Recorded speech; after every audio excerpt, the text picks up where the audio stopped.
ভিতরে যে ছিল সেটা একদম ডাইরেক্ট আপনারা দেখবেন যে বের হয়ে চলে আসতেছে।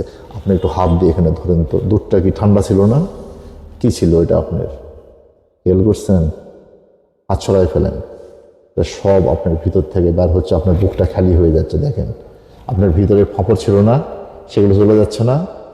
বন্ধুরা, উনি যাত্রাবাড়ির শনির আখড়া থেকে একাই চলে এসেছে শুধুমাত্র ভালো হওয়ার আশায়, যেন এখানে সে সুস্থ হতে পারে, ভালো হতে পারে এবং জীবনের নতুন পথ খুঁজে পেতে পারে। কারণ এই ধরনের অসহায় মানুষের সাথে মানুষ বেশি সময় দেয় না। আমরা তাকে আশ্বাস দিয়েছি এবং তাকে বিভিন্নভাবে পরামর্শ দিয়েছি কি করতে হবে পরবর্তী সময়। বিসমিল্লাহ বলে আংটিটা ডান হাতে করে ফেলেন, ডান হাতে করে ফেলেন। গুড।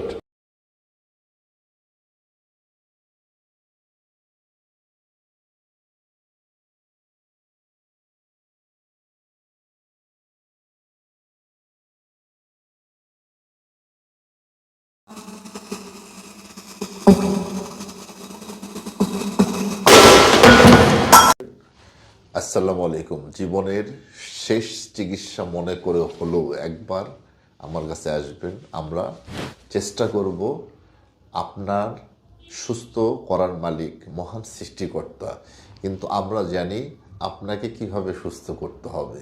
বন্ধুরা, নারায়ণগঞ্জ বলতা গাউসিয়া থেকে আমার কাছে আজকে এক মা আসছে, যার মানে লাইভ আপনারা সত্য দেখবেন। আমরা 3টা স্টেপে এই ভিডিও করব। আধা ঘন্টার মধ্যে তাকে আমি মুখ দিয়ে কথা দিয়েছি, আধা ঘন্টার মধ্যে আপনি সুস্থ হয়ে যাবেন। সে আধা ঘন্টার মধ্যে আলহামদুলিল্লাহ এখন একদমই আরামে আছে। আপনারা তার সাথে কথা বলবেন। আসসালামু আলাইকুম। ওয়ালাইকুম আসসালাম রহমতুল্লাহি বারাকাতু। বাবা, আপনি রুগী যখন নিয়ে আসছেন, আপনার মিসেসকে যখন নিয়ে আসছেন, তখন কি সিচুয়েশন ছিল? নিয়ে আসছিলাম বেলা খারাপ হয়েছিল, শরীর অনেক খারাপ হয়েছিল। এখন মোটামুটি আধা ঘন্টার পরে মোটামুটি ভালোই। আমার কথা অনুযায়ী কাজ হয়েছে। হ, আমি যে কথাটা বলছি যে আধা ঘন্টার মধ্যে আপনার রুগী সুস্থ হয়ে যাবে, মোটামুটি সুস্থ হয়ে যাবে বলে। ঠিক আছে? আপনি কি নিশ্চয় করে দেখলেন এটা? জি, আধা ঘন্টার ভিতরে মোটামুটি ভালোই। এখন আমরা মায়ের সাথে কথা বলবো। আসসালামু আলাইকুম। মা, আপনার যে শরীর এরকমভাবে কাঁপতো সবসময়, ঠিক আছে, সেটা কি এখন বন্ধ হয়েছে মা? হ্যাঁ জি, বন্ধ হয়েছে। সেটা কতক্ষণের মধ্যে বন্ধ হয়েছে? আপনার যতটুকু টাইম দিচ্ছেন আধা এতটুকু ঘন্টার মধ্যে জি। আলহামদুলিল্লাহ। এখন আপনার ভিতরে সব ফাঁকা ফাঁকা লাগতেছে, কোনো দুশ্চিন্তা নাই, কোনো টেনশন নাই, এরকম হচ্ছে কি?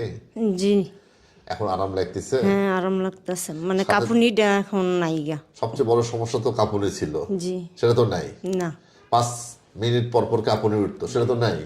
না। আপনি তো নিজে দেখলেন, আপনি তো ওনার বোন। আমি বোনের সাথে বলবো। আসসালামু আলাইকুম। ওয়ালাইকুম আসসালাম। আপনি তো নিজে দেখলেন আমি কি বলছিলাম, যে কাঁপা কাঁপি এগুলো কিচ্ছু থাকবে না, আছে? না বলছেন। আপনি নিজে দেখছেন। জি, এখন কেমন লেগেছে আপনাদের? এখন আমাদের বোন সুস্থ, আমাদের ভালো লাগতেছে। ধন্যবাদ। আপনারা আপনাদের এলাকাবাসীকে অবশ্যই বলবেন, যদি কারো কোনো সমস্যা থাকে, যে কোনো সমস্যা, জি, অবশ্যই বলবো। অবশ্যই আমার কাছে তাদেরকে পাঠিয়ে দিবেন বাবা, ঠিক জি আছে? জি যেন আপনার বোনকে তো লাইভ দেখলেন সরাসরি, ঠিক আছে? জি বন্ধুরা, আমার এই মায়ের জন্য সকলে দোয়া করবেন। এক অদ্ভুত সমস্যা এনার ভিতরে ছিল। একটা কবিরাজের কাছে গেছিল ওনারা, কি তাই তো? ওনাকে ধরো, একটা কবিরাজের কাছে গেছিল। কবিরাজের কাছে যাওয়ার